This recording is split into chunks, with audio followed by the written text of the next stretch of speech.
Hello everyone. In this video I am going to start the lesson titled The Last Lesson.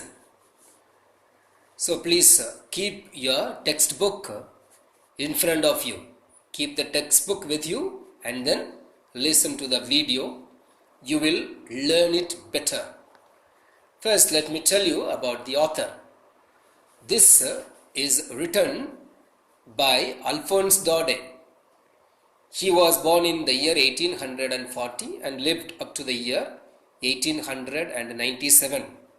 He was a French novelist and a short story writer. This lesson is set in the days of the Franco-Prussian war between France and Prussia. This war took place for about a year. Between the year 1870 to 1871, in this war, France was defeated by Prussia, led by Bismarck. Prussia then consisted of what now are the nations of Germany, Poland, and parts of Austria. Prussia was consisted of these three countries at that time: Germany, Poland, and parts of Austria. And these three countries were called Prussia. So the war was between France and Prussia. In this story, the French districts of Alsace and Lorraine have passed into Prussian hands. The Prussians have captured these two cities, namely Alsace and Lorraine. That is what we are going to study about in this story. In this story, you will find mostly about the linguistic chauvinism. What does linguistic chauvinism mean? Linguistic chauvinism refers to the feeling that your own language is superior to all the other languages. The feeling that you have in your mind that your language is much superior to all the other languages. That is linguistic chauvinism. Here in this lesson, there is a linguistic chauvinism there in the country called France. Linguistic chauvinism is not with the French, it is with the Prussians. Prussians have captured the country France. The Prussians who talk in Germany, who talk in German. Prussians talk in German and they want the French to talk in German, which is difficult because giving up one's mother tongue is something painful. It happens when the language is enforced. You are forced to learn that language. That is linguistic chauvinism. I shall give you one more example of linguistic chauvinism. You can easily understand. Suppose you have a group of people in your community who know Tamil and Hindi or any other language. Tamilians come together and when others are present in the same group, they talk only in Tamil, though all of them know English. The purpose is the Tamilians do not want the others to understand what you are talking about. This is only to show superiority. This is one example of linguistic chauvinism. Another one is what I have already given, the feeling that your language is the most important language. It is the superior language to all the other languages. Okay. So in this whole lesson you have something called linguistic chauvinism. Okay. So before we start the lesson, let me explain to you the meanings of the words given there at the starting of the lesson. There are some phrases for which you should know the meaning.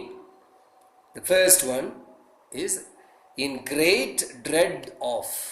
What does in great dread of mean? It means fearful in anticipation of something.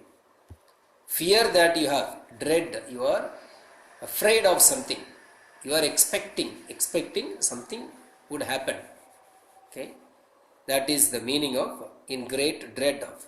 The next one is counted on. Counted on means to rely on or trust something or somebody. To rely on, to trust. That is the meaning of counted on. The next one is thumbed at the edges. What does it mean?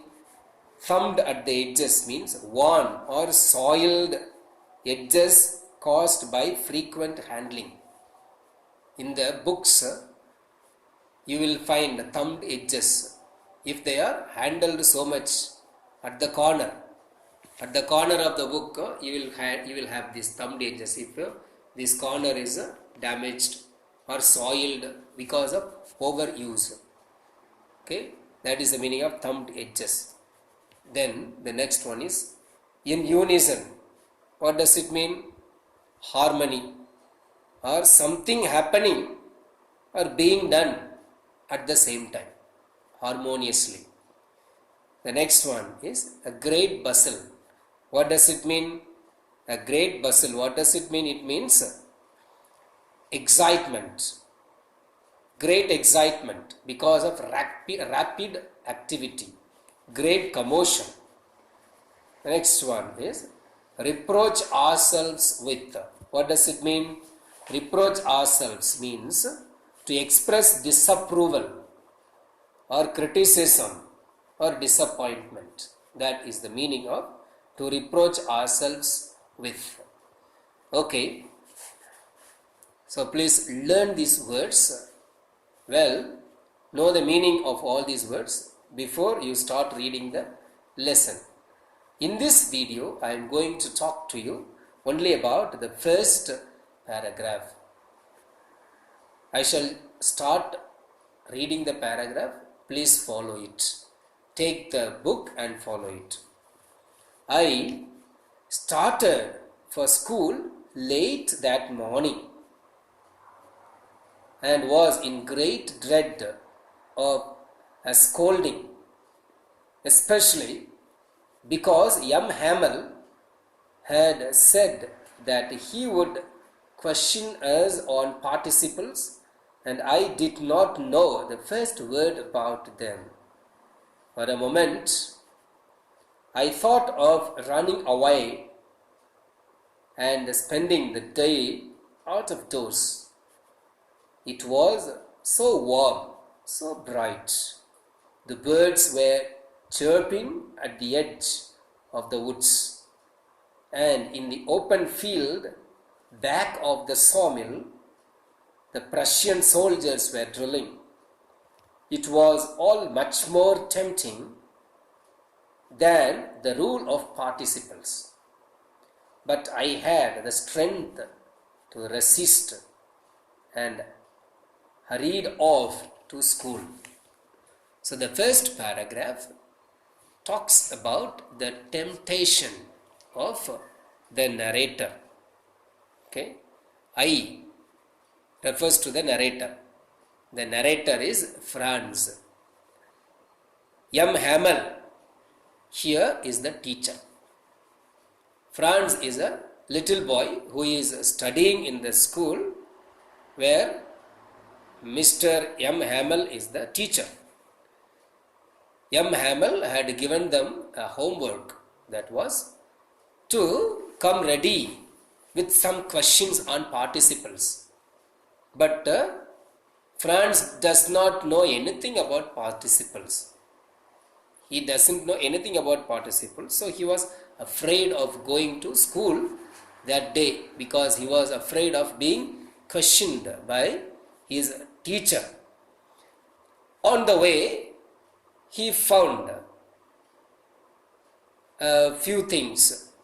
The birds were chirping, the Prussian soldiers were drilling the sawmill. All these were much more tempting for him than the rule of participles, than going to school. What does it say about the boy Franz? Franz liked outdoor life more than staying in the school and studying. He wanted to be outdoors. He is a boy who liked to be outdoors. He wants to enjoy his life. He does not want to study. Okay? That is why he does not know even a word about participles. Though it was taught, he does not know anything about it. Okay? So, but the positive thing is that he resisted all this temptation and decided to go to school. That shows his determination. Okay? He resisted all this temptation and went to school. That shows his determination. Okay, I shall give you some questions based on the first paragraph. Please note it down. The first question: describe about the determination of Franz.